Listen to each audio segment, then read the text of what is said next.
Qu'est-ce que t'as? T'aimes pas les clowns? Pourquoi? Je te fais pas rigoler? Est-ce que je suis pas un marrant?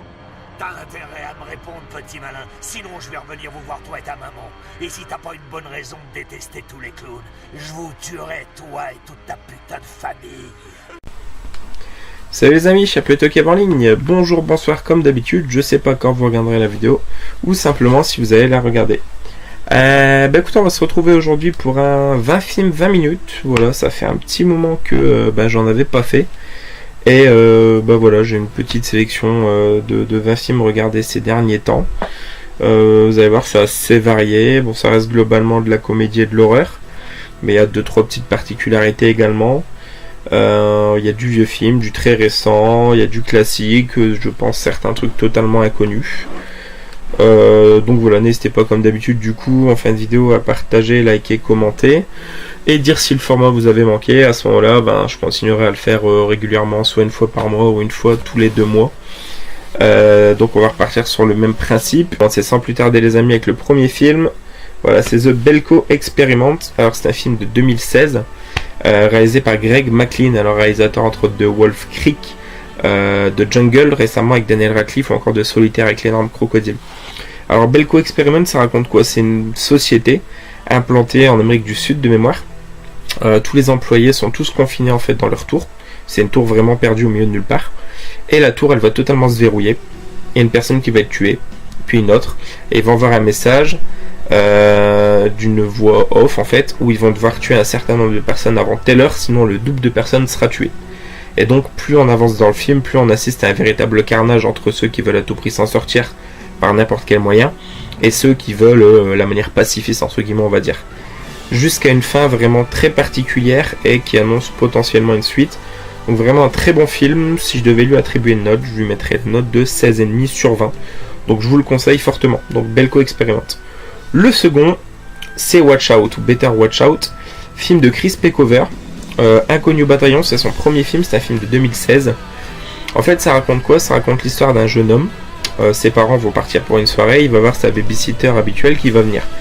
Lui, il a une dizaine d'années, elle en a une 15-16, je crois. Il est en amoureux, la trouve très séduisante et tout.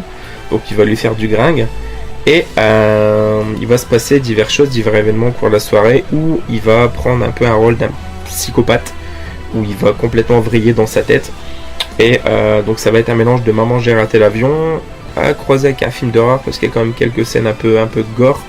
Bien senti, ça fait fort penser à The Babysitter, déjà film Netflix qui est sorti il y a quelques mois. Donc pareil, très beau film, très bonne surprise.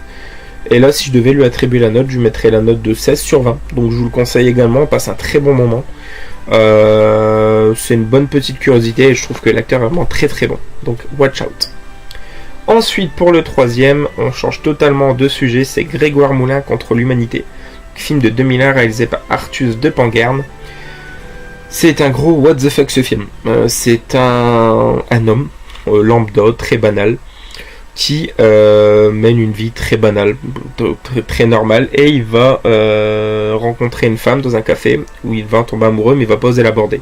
Il va oser l'aborder un soir, sauf que c'est un soir, je crois, de finale de Coupe de France, il me semble.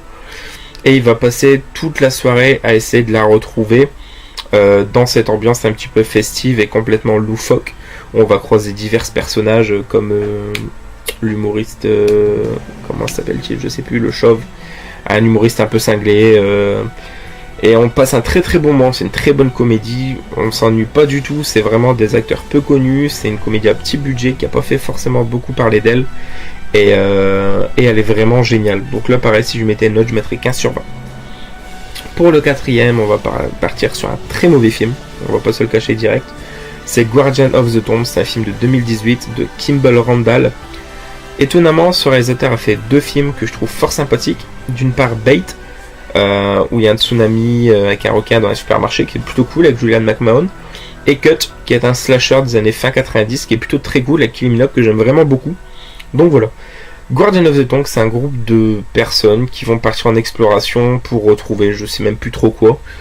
Et en fait, il va y avoir une invasion d'araignées dans cette grotte, mais c'est des araignées contrôlées électroniquement, où il y a une puce qui est implantée en elles. Enfin voilà, elles ne sont pas naturelles. Les effets spéciaux sont dégueulasses, les acteurs sont mauvais, on s'ennuie vraiment durant tout le film et la fin est très mauvaise.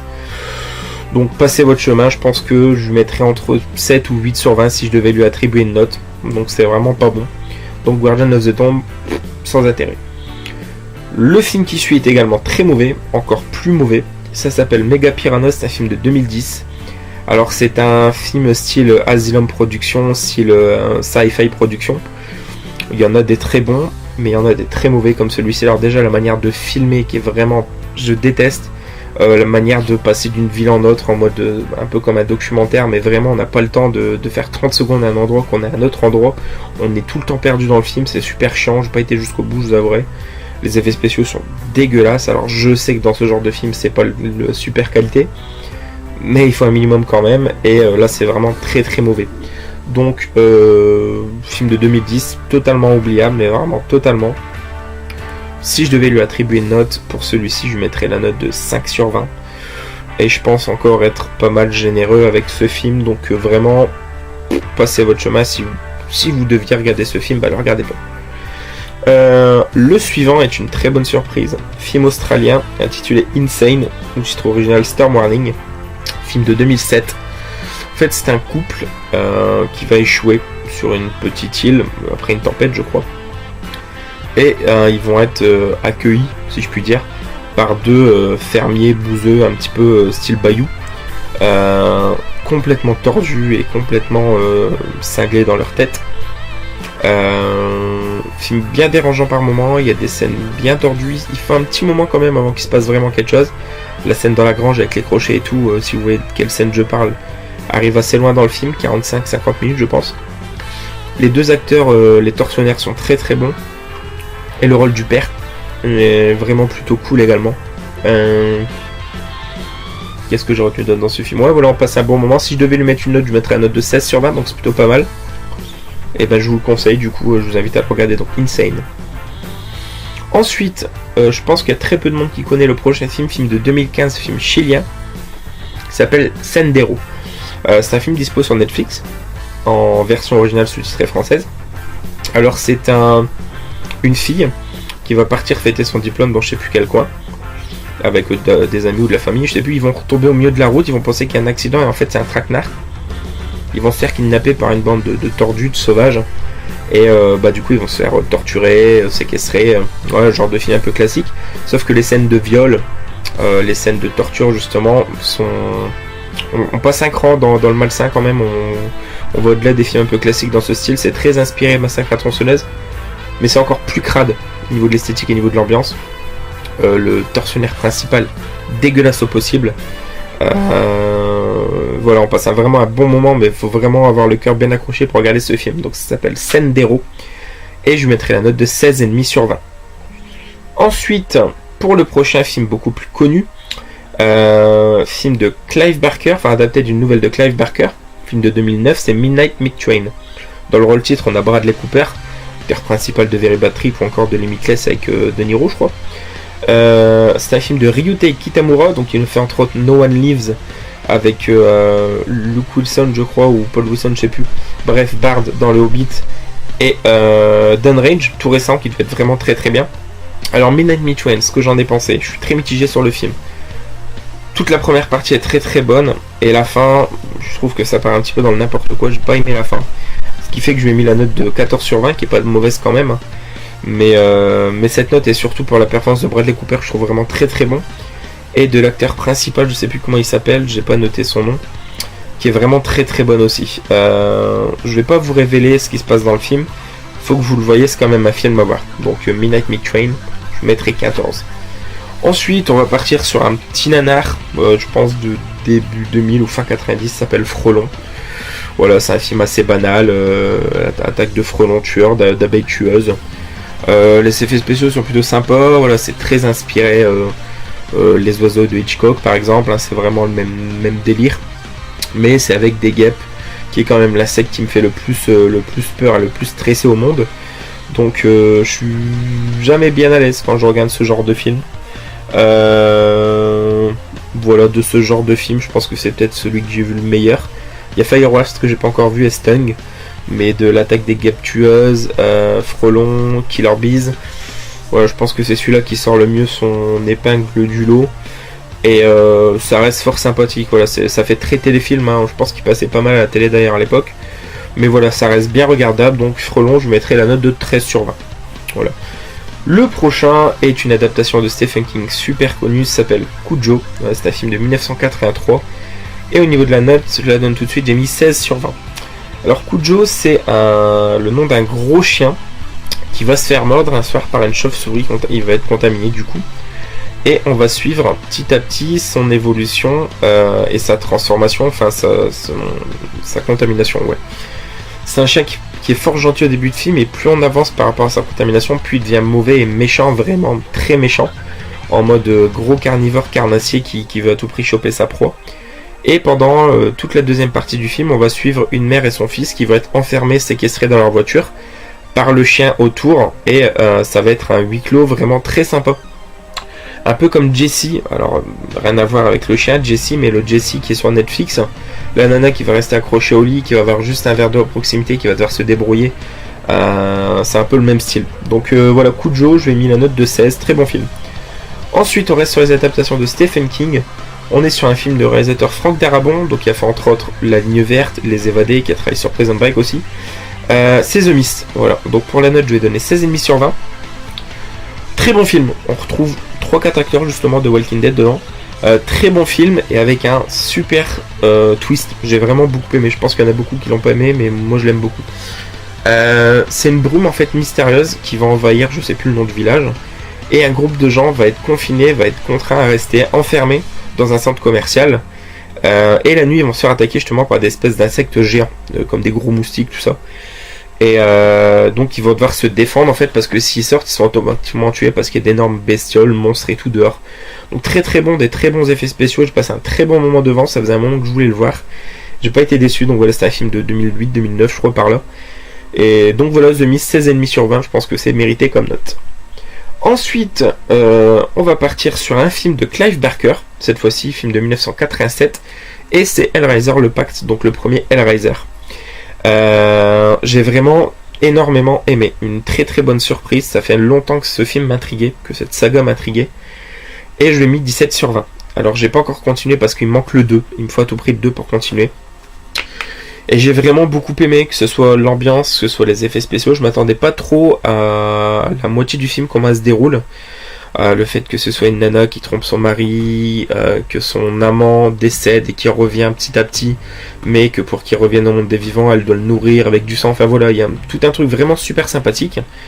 Le personnage donc du Hellraiser, comment il s'appelle, de Pinhead, est vraiment excellent. Et de tous les autres, c'est je sais plus, un nom super bizarre. Vraiment très cool, donc il me tarde de voir le 2, on a vraiment beaucoup apprécié avec ma petite femme, donc on verra la suite. Ensuite, on va rester dans les sagas super connues, film de 89, le premier Chucky, donc jeu d'enfant, de Tom Holland, donc voilà, qui a réalisé entre autres La Pause sur les os, une adaptation de Stephen King, ou encore Les Langoliers, une autre adaptation, et Fright Night, donc vampire, vous avez dit vampire. Donc le premier Chucky, je pense que tout le monde connaît, j'ai pas besoin de trop m'attarder dessus. Très bonne surprise également, j'ai vraiment beaucoup apprécié. Je trouve le petit garçon joue très très bien, il est pas agaçant du tout. Et la poupée, le premier design est vraiment plutôt sympa pour l'époque. Je préfère celui de la fiancée de Chucky par exemple au niveau design de la poupée. Mais voilà, ce premier design est vraiment très très bon. Les punchlines déjà de Brad Dourif, donc de Chucky, sont vraiment très très cool. L'ambiance est déjà là et ça donnera vraiment suite à une très très bonne saga au global. Donc voilà, pour ce premier Chucky jeu d'enfant, je lui ai mis 15,5 sur 20 et on devra très prochainement regarder la suite. Bon, on a commencé à la regarder mais on l'a pas fini, donc voilà, jeu d'enfant, ouais, je vous le conseille si vous l'avez pas vu, c'est une valeur sûre. Ensuite, on part sur quelque chose de totalement différent, film de 1987, film français, réalisé par Gérard Krawczyk, donc qui a entre autres fait les 3 premiers Taxis ou les 4 premiers je crois, et Wasabi, comédie fort sympathique avec Jean Reno. Donc là c'est L'été en pente douce, donc au niveau des acteurs principaux on a Jean-Pierre Bacry, Jacques Villeray, Pauline Lafont et je sais plus comment s'appelle celui qui joue Nestor Burpin là. Alors ça raconte quoi? C'est l'histoire de 2 frères qui travaillent dans un garage et en fait lors d'un événement de la jeunesse, Jacques Villeray, son personnage, va jouer avec des grenades allemandes, en fait va le faire péter et il va avoir un handicap par rapport à ça. et donc ils vont être assez proches au niveau des frères, mais Bakri, ben voilà, c'est du Bakri pure souche, très brut, très franc-parler, tout ça. Et il va arriver une fille dans leur vie, donc Pauline Lafont, qui va leur faire tourner la tête un peu à tous les deux. Donc c'est un film d'amour, un film d'amitié, un film simple, mais un très beau film. Donc je vous le conseille bien, c'est un 15 sur 20. Très bonne performance de Jacques Véry, qui est un acteur que j'aime énormément. Donc voilà. On part ensuite sur un autre film totalement différent, que j'ai pas beaucoup aimé. Donc c'est Le Roi Arthur, d'accord, adaptation de Guy Ritchie, qui avait entre autres fait les Sherlock Holmes, Arnaque crime botanique ou Snatch par exemple. Je lui ai mis 11,5 sur 20. Alors j'ai été super déçu parce que j'aime beaucoup Charlie Hunnam, j'aime beaucoup Guy Ritchie, j'aime beaucoup Jude Law et j'aime beaucoup l'univers du Roi Arthur. Mais je trouve que le tout mélangé ensemble, ça n'a pas pris, j'ai pas aimé. Il essaye de faire un Sherlock Holmes-like, mais j'ai pas accroché. Là, ça n'a pas pris. Contrairement à moi, ma chérie a adoré, a vraiment adoré. Mais moi, j'ai pas aimé. Alors, l'ambiance musicale est là, mais je sais pas, j'étais peut-être pas dedans. Il y a quelque chose qui a fait que j'ai pas accroché au film. Donc, je peux pas dire que c'est un mauvais film, mais j'ai pas aimé. Donc, je mettrai la note de 11,5 ou 12 sur 20. N'hésitez pas à me dire si vous l'avez vu, vous, ce que vous en pensez de celui-là. Votre avis pourrait vraiment m'intéresser. Donc, Le Roi Arthur, c'est pas ma cam. Ensuite, totalement différent également, film de 2016, comédie française fort sympathique de Tristan Seguela, c'est Rattrapage. Alors ce réalisateur avait déjà fait 16 ans ou presque, que j'avais beaucoup aimé avec Laurent Lafitte.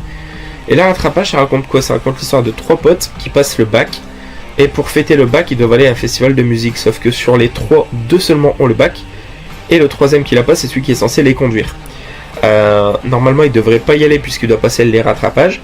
Sauf que le petit frère d'un des deux qui a eu le bac est un surdoué et est censé venir l'aider au festival pour réviser, histoire que les 2 potes puissent y être aussi.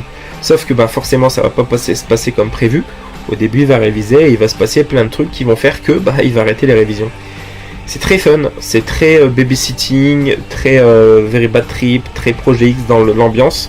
J'ai vraiment beaucoup aimé, on passe un très bon moment. Et je te passe une dédicace, Chris, c'est toi qui l'as trouvé il y a peu de temps à Noz et c'est pour ça que je l'ai regardé, ça m'a donné vraiment envie, donc si tu le retrouves, pense à moi, merci beaucoup. Le prochain film dont je vais vous parler, j'ai détesté. C'est un film français de 2017 de Fabrice Eboué, donc il avait déjà fait Casse Départ et Crocodile de Botswana avec Thomas Gijol que j'ai adoré, et lui-même. Mais celui-ci c'est Coexister et j'ai vraiment pas aimé du tout. Coexister, pour faire simple, c'est Qu'est-ce qu'on a fait au bon Dieu en comédie musicale. On a Ramsey qui joue un imam, on a Guillaume de Tonquédec, un curé, on a Jonathan Cohen qui joue un rabbin, et en fait ils vont tous se mêler ensemble pour faire une comédie musicale, en fait style un peu les prêtres chanteurs, tout ça. Et Fabrice Eboué c'est un patron de maison de disques, on a Audrey Lamy qui est sa collègue, et il doit trouver une solution pour éviter de faire crouler la boîte, et il va trouver cette idée. Et la patronne du label va lui dire excellente idée, soit tu fais ça ou soit t'es viré. Et concrètement j'ai pas été au bout du film, j'ai vraiment détesté, l'humour est pas bon, pas bon. J'ai mis 6 sur 20 et je suis très déçu. Donc Coexister, passez à votre chemin. Ensuite on part sur une valeur sûre, film de Peter Jackson de 2012, c'est le premier Hobbit, un voyage inattendu. Alors qu'on soit clair, la saga du Hobbit est très bonne mais bien en dessous du Seigneur des Anneaux, pour ma part. Donc le premier Hobbit, je lui ai mis 14,5 sur 20. L'ambiance est cool, énormément copié sur le premier Seigneur des Anneaux, je trouve, sur la Communauté de l'Anneau. Il y a beaucoup de scènes qui sont très référencées Communauté de l'Anneau. L'ambiance est fun, les nains sont cool. Il y a certaines scènes vraiment marquantes, comme la scène avec les monstres de pierre, juste après Foncombe, qui est très très cool. Toute la scène avec Bilbo et Gollum, justement, qui est très sympa aussi. La fin qui est fort cool aussi. Et voilà, le personnage de Radagast qui est plutôt cool aussi. Donc voilà. Le Hobbit, un voyage inattendu, si vous ne les avez jamais vus, bien évidemment, je vous encourage à voir fortement cette saga, comme la saga du Seigneur des Anneaux. Mais le Seigneur des Anneaux restera toujours largement au-dessus. Ensuite, un film de 2017, film français de Fred Keeling, qui a seulement fait Marum, qui est sorti cette année au cinéma avec Audrey Lamy. Un film très sympathique qui s'appelle Sale Gosse. Alors l'acteur principal, je sais plus son nom, mais on le retrouve entre autres dans À toute épreuve, je crois, ouais. Et l'acteur secondaire, c'est comment il s'appelle, le gros noir français là. Je sais plus, j'ai un trou. Bref, Donc c'est une colo en fait, l'acteur principal va penser que c'est une colo de jeunes, mais en fait non, c'est Issa Doumbia, voilà. C'est une colo de vieux, c'est un centre pour personnes âgées, donc il va leur en faire voir de toutes les couleurs, enfin les vieux vont lui en faire voir de toutes les couleurs, ils vont fumer, ils vont se comporter comme des enfants. Voilà, c'est très très fun, on passe un bon moment. Issa Doumbia est très bon aussi dans le film, c'est vraiment fort sympathique. Ça fait très camping paradis, ou très, on passe un vrai bon moment. Voilà, je lui ai mis 14 sur 20, c'est pas exceptionnel non plus, mais ça se regarde largement. Donc ça s'appelle Sale Gosse, et je vous le conseille. 2 films pour terminer, donc le premier film de 2012 de Frank Gastambide, qui a réalisé entre autres Pattaya et Taxi 5. Voilà, c'est les Kaira, donc inspiré de sa série du même nom, Kaira Shopping. Donc Frank Gastambide, Mehdi Sadoun et le nom du nain, je sais plus. Donc on va suivre l'histoire des 3 potes qui vont devoir, pour casser leur monotonie, pour niquer parce qu'ils font pas l'amour et pour faire des thunes parce qu'ils ont pas de thunes, bah, ils vont vouloir faire un film porno. D'ailleurs le chef de casting c'est François Damien, on le voit pas longtemps dans le film mais il est très drôle. Et voilà, c'est excellent humour, on a Ramzy qui est génial dedans, il se passe plein de trucs, c'est un vrai film à sketch, l'humour est présent pendant tout le film. Vraiment, je l'ai vu au cinéma et je l'ai revu depuis 5-6 fois, j'ai passé un excellent moment. Même mon père qui est pas fan de ce genre d'humour et de ce genre de film a passé un excellent moment devant, donc voilà. Les Kaira, je vous le conseille fortement, mais je pense qu'il y a déjà énormément de monde qui l'ont vu, donc voilà. Et pour terminer, une très bonne surprise, sans vraiment l'être. Film de Eric Toledano et Guillaume Nakache de 2017, donc Le Sens de la Fête. Voilà, je lui ai mis 17,5 sur 20. Juste avant, à l'éclairage, j'ai mis 16. Donc, Le Sens de la Fête, voilà, Toledano qui ont fait Nos Jours Heureux, Tellement Proches, Intouchables.